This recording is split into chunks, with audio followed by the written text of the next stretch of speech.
일본 영어 머스터인데 고육준 선생입니다. 사실 원어민처럼 그런 영어를 조금이라도 할 수 있다면 어떤 영화를 보더라도 상당히 높은 점수는 받을 겁니다. 물론 만점이 안 나올 수는 있어요. 저라면 시간도 절약하고 그리고 읽는 재미도 있고 또 빠르게 발전할 수 있는 원어민처럼 하는 게 더 나을 것 같습니다.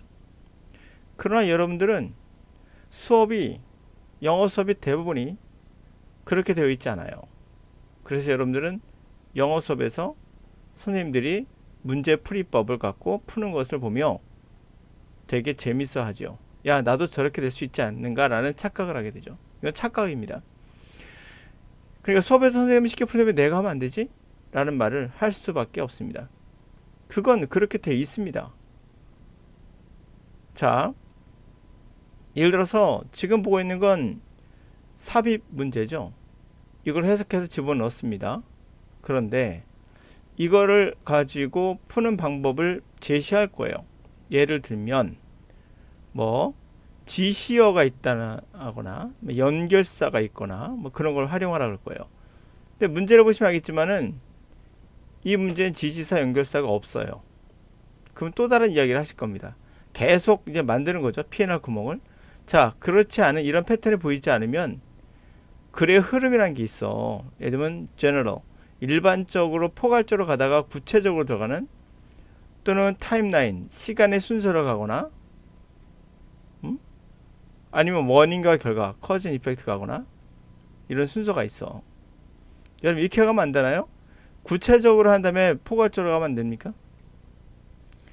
결과를 먼저 쓰고 이유를 나중에 쓰면 안 됩니까? 그렇죠? 글에는 정해져 있는 순서가 없습니다. 결국 쓰고 싶은 사람의 마음인 거죠. 자, 몇 가지 경우를 갖고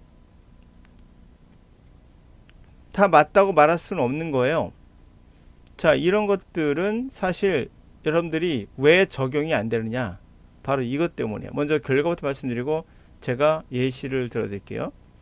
왜 수업 시간에 선생님은 쉽게 하는데 왜 내가 하면 안 되지? 그것은 바로 미네르바의 올빼미는 날개를 피는 건 항운이 지고 나서야 핀다는 얘기예요. 이 말은 뭐냐면 여러 가지 해석이 가능하지만 미네르바라는 지식인, 여기서 내가 선생님 할게. 영어 선생님은 항온이 졌다는 얘기는 일이 다 끝난 거예요.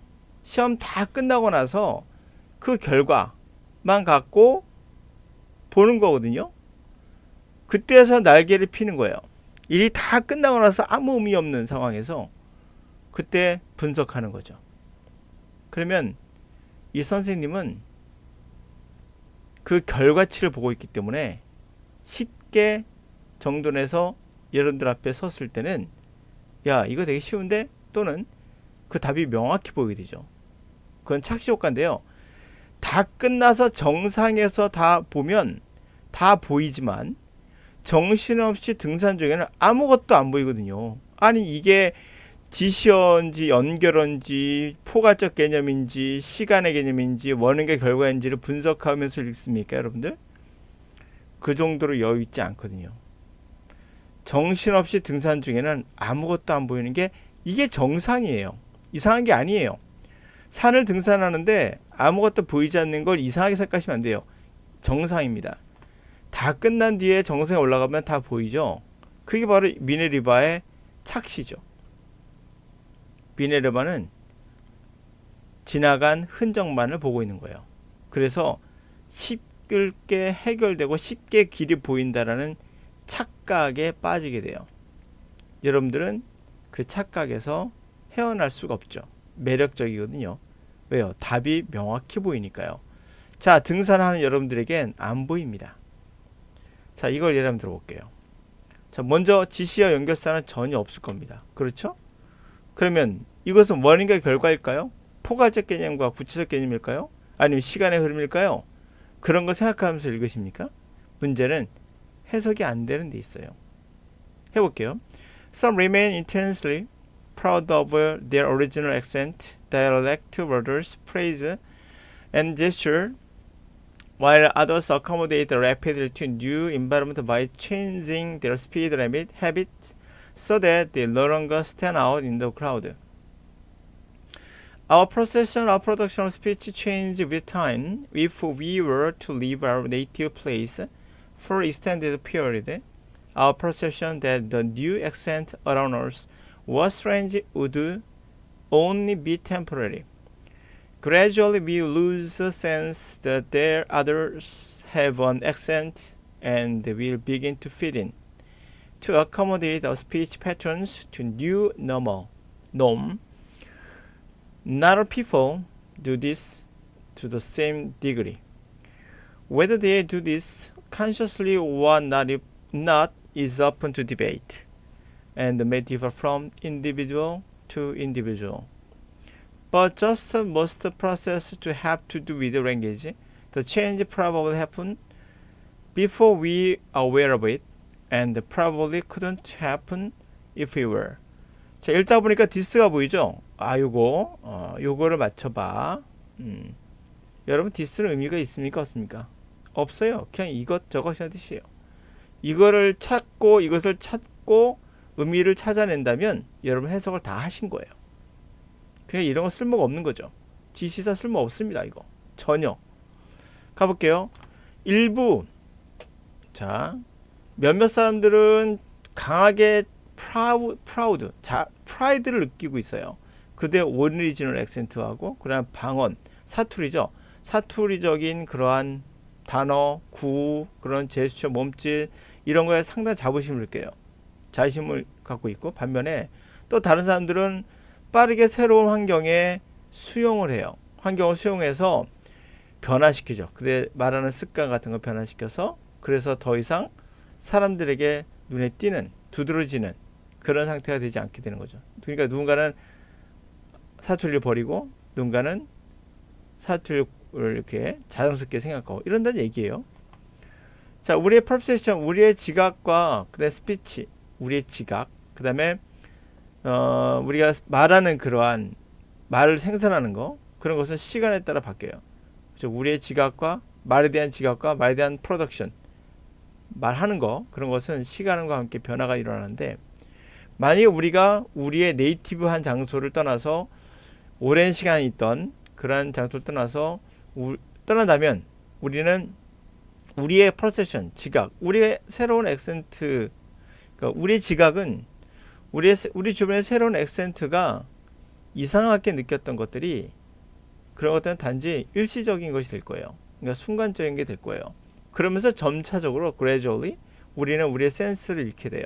다른 사람이 하는 액센트에 대한 그런 오감에 느끼는 느낌들을 잃게 되고, 우리도 필인 거기에 맞춰 들어가기 시작하죠. 그래서 우리의 스피치 패턴은 새로운 기준에 수용되게 되는 거죠. 자, 모든 사람이 다 이렇게 똑같은 정도로 되는 건 아니에요. whether 그들은 의식적으로든 또는 아니든 이렇게 하는 건 물론 논쟁이 오픈되어 있어요. 그러니까 논쟁의 여지가 있다는 거죠. 사람마다 다르고요. 그러나 모든 대부분의 과정, 언어와 관련된 과정은 그 변화가 항상 우리가 인지하기도 전에 일어나고, 그렇죠? 우리가 뭐 말을 어떻게 배우는지 모르잖아요. 그냥 우리가 모르는데 그냥 그렇게 되는 거예요. 오히려 일어나지 않아요. 만약에 우리가 그걸 언어를 의식한다면 아마 일어나지 않을 거예요. 그러니까 언어라는 건 의식적으로 되는 게 아니라는 얘기를 말하고 있는 거죠. 과연 이게 어디에 들어갈까요, 여러분? 어디에 들어갈까요? 이제부터 이제 고민거리예요. 자, 여기에서 연결사 필요 없고 지시사 의미 없고, 그럼 오로지 해석이에요. 근데 여기에서 원인과 결과 찾아요? 아니면 포괄적 개념과 구체적 개념을 고릅니까? 그럴 여유가 있으세요? 등산하는 과정에? 아니거든요. 결국 여러분들은 이걸 해석하면서 느꼈던 여러 가지 힌트들이 있어요. 그 힌트는 정해 있지 않아요. 그런 것들을 찾으셔야 돼요. 다시 갑니다. 자, 일부 사람은 사투리를 자랑스럽게 끼고 일부 사람은 자기 사투리를 버린다예요. 어디로 할까요? 점차적으로 보이죠? 2번 볼까요? 점차적으로 우리가 자신의 액센트를 다른 사람들 그 어떤 다른 사람들이 갖고 있는 액센트에 대해서 무뎌지고 거기에 수용된다고 했잖아요. 근데 보세요. 모든 사람이 이렇진 않다고 했어요. 그러면 요 근처 3번이나 4번을 갔죠. 모든 사람이 그렇진 않아요. 일부는 액센트를 가질 것이고 일부는 액센트를 버릴 거예요. 자, 그러면 3번에 넣어볼까요? 일부는 자신의 액센트 사투리를 고유할 거고 일부는 자기 사투리를 버릴 거예요. 모두 다 이렇게 하는 건 아니에요. 같은 정도로. 이와 같은 정도로 모두 다 그렇게 하진 않아요. 가 맞을까요? 아니면 모든 사람이 다 이렇게 하지는 않아요. 일부는 사투리를 갖고 있고 일부는 사투리를 버려요. 이렇게 하는 건 의식적이든 아니든 간에 논쟁의 여진이 있고 사람마다 다르요. 딱 4번이죠. 3번이 안 된 이유는 바로 얘 때문이에요. Not all this. Not all people. 일부는 뭐라고 했죠? 자기 사투리를 고집하고 일부는 자기 사투리를 버린다고 했어요. 모든 사람이 이렇지 않다고 해요. 아니요. 모든 사람이 이래요. 이해 가십니까? 모든 사람이 이렇지 않다고 했어요. 지금 일부는 그렇고 다른 사람은 그렇다. 사람마다 다르다 뜻이거든요. 3번에 들어가면 사람마다 다르다. 모든 사람이 그렇지 않다. 말이 안 되는 거죠. 그래서 앞에서 말했던 것이 이거거든요. 액센트를 버리고 자신이 그 새로운 기준에 맞자 수용된다.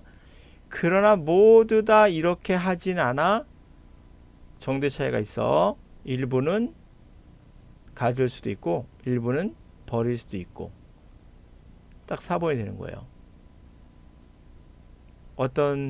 이거 뭘 집어넣을까요? 모두 다 그런 건 아니야. 이게 포괄적 개념이고 구체적인 게 나온다라고 말할 수 있나요? 거꾸로 얘기할게요. 이게 구체적이면 이게 포괄적이라고 한다면 뭐가 포괄적 모르겠어요. 이게 포괄적이면 구체적인 게 앞에 나오면 안 되나요? 그걸로 푸는 거 아닙니다. 해석, 온리 여러분들이 갖고 있는 언어적 감각 바로 글이라는 흐름에 대한 사실 이걸 미국 사람들 입장에서도 오히려 더 빠르게 풀 수 있을 거예요. 그들 입장에서는. 근데 여러분들은 글이라는 흐름이 있거든요. 익숙한 흐름. 이것을 활용하지 않았기 때문에 자꾸 뭔가 구체적이고 합리적이고 뭔가 정확한 걸 요구하다 보니 문제가 생기는 거예요. 자, 그럼 정리해 볼게요. 말이 좀 길어지는데요. 이것은 바로 힌트가 뭐다? 딱 하나다. 바로 얘다. Not all people do this. 이 부분의 얘다. 모두 다 그런 것은 아니다. 아시죠? Not all. 모두 다 그런 것은 아니다. 갑자기 위의 문장과 연결이 한다. 점차적으로 사람들은 자신의 감각을 잃고 다른 사람들이 액센트 이상한 거를 잃어버리고 거기에 동화가 된다라고 해놓고 모두 다 그런 것은 아니다. 하는데 일부는 이렇고 다른 사람은 이렇다가 3번에 들어가면 어색하죠. 모두 다 그런 건 아니야. 이런 경우도 있어. 적절하죠. 3번에 집어넣었다 볼까요? 일부는 그렇고 일부는 그렇다. 모두 다 그렇지 않다? 아니 일부는 그렇고 다른 사람은 그렇다. 이게 다 모두인데 이게 올이거든요. 모두거든요. 모두 다 이러는데 버리거나 갖거나 둘 중에 하나인데 근데 모두 다 그렇지 않다고요? 여기에 들어간 순간 말이 서로 모순되죠. 일부는 그렇고 또 사람들이 이러는데 모두 다 그런 거 아니다? 아니 모두 다 둘 중에 하나라니까요. 둘 중에 하나 된다니까요. 그러니까 3번에 들어갈 수 없는 겁니다. Not all people 때문에. 그럼 앞으로 not all people를 이제 찾으시면 되는 거예요? 아니요. 누차 말씀드리지만 공식화하면 뭔가를 자꾸 공식화하면은 이게 갇혀요. 이 공식에 갇혀서 창의성으로 다가갈 수 없어요. 문제를 정확히 풀기보다 공식이란 건 정확한 걸 요구하는 거잖아요. 자, 그럼 정리해 볼게요. 예, 정리해야죠. 자, 왜 선생님들은 수업 시간에 여러분들에게 이런 기법들. 아까 포괄적에서 구체적으로 들어갔나요? 뭐가 포괄적이야? 모두 다 그런 건 아니야? 구체적으로는 이런 것이 있어. 이거 아니라고요. 구체적으로 나오고 포괄적으로 들어갈 수도 있어요. 단지 여기서 not all people이 의미가 해석해보면 모두 다 그렇진 않아요. 뒤에 나온 내용이 그쵸? 모두 다 똑같진 않아요. 아닌 경우도 있고 그런 경우도 있고 있어요. 이게 자연스럽게 흘러가는 단어의 패턴이거든요. 결국 요거 나로 피플 때문에 답이 정해졌다고 봐도 과언은 아니에요. 그럼 나로 피플 여러분 외우실 겁니까? 아 이거 나오면 이렇게 그렇게 되는구나. 암기하는 것 자체가 우스운 거예요. 뭘 암기합니까? 그냥 글의 흐름인 걸. 이거 아닙니다. 예? 이게 넓은 의미고 뒤에 썸하고 피플이 구체적인 거 아닙니다. 그런 형태로 가시면 안 돼요. 시간은 물론 아니었죠. 원인과 결과도 아니고. 결과부터 나오고 원인도 나올 수 있어요. 공식은 없습니다. 지시사 필요 없었고 연결사 필요 없었어요. 자, 다 끝난 정상에서 보이는 건 다 보이지만 정신없이 등산 중에 아무것도 안 보입니다. 여러분에게 필요한 건 바로 영어를 느끼는 거예요. 영어를 원어민처럼 조금이라도 느껴보세요. 그러면 그냥 답이 나와요. 자꾸 이상하게 풀이법을 적용하면 여러분 그냥 올빼미의 그러한 죽은 이미 다 끝난 상황에서 분석하고 있는 누군가의 똥을 보고 있는 거에 지나지 않아요. 똥은 다 끝난 겁니다. 수학 과정을 보셔야죠. 그 과정은 복잡하고 규칙이 없습니다. 라고 생각하는 게 정답일 거예요.